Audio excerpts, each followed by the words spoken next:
कर्जत तालुक्यातील पोशिर ग्रामपंचायत हद्दीतील प्राथमिक आरोग्य उपकेंद्राच्या दुरुस्तीचे काम सध्या मोठ्या वादाच्या भोवऱ्यात सापडले। उपकेंद्राच्या दुरुस्तीसाठी सार्वजनिक रहदारीच्या रस्त्यावरच पत्र्याचे शेड उभारण्यात आल्याने स्थानिक ग्रामस्थांनी संताप व्यक्त केला असून या प्रकरणाची तक्रार आता थेट गटविकास अधिकाऱ्यापर्यंत पोहोचली आहे।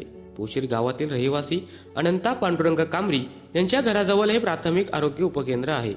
मिळालेल्या माहितीनुसार रायगड जिल्हा परिषदेच्या बांधकाम विभागाने 18 डिसेंबर 2025 रोजी खैरमाता मजूर सहकारी संस्थेला या उपकेंद्राच्या मुख्य इमारतीच्या दुरुस्तीचे कामाचे कार्यारंभ आदेश दिले होते। सुमारे 7 लाख रुपये अंदाजपत्रकीय खर्च असलेल्या या कामाला सुरुवात झाली आहे। मात्र हे काम करत असताना कंत्राटदाराने चक्क सार्वजनिक रस्त्यावरच पत्र्याचे शेड उभारले आहे। या शेडमुळे भविष्यात मालवाहतूक करणाऱ्या वाहनांना या रस्त्यावरून ये जा करणे अशक्य होणार आहे।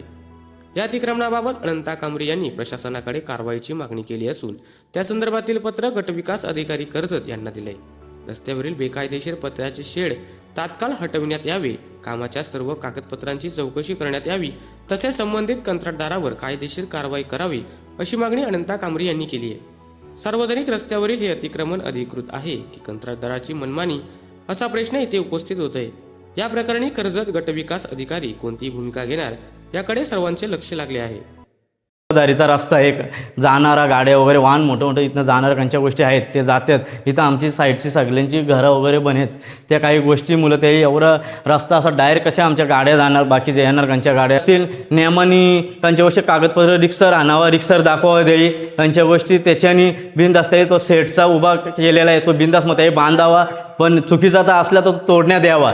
ही दमदाटीची हुकुमशाहीचा चालू आहे। यांच्या हातात सत्ता आहे, वरून पुढं सत्ता आहे, ते करणं दबाव टाकतात कुठून न कुठून त्यांचं मेन कार्य करतात त्यांचं ते दबाव टाकतात, पोलिसांच्या पण दबाव टाकतात। तिकडनं आम्हाला सर्व गोष्टी समजतात।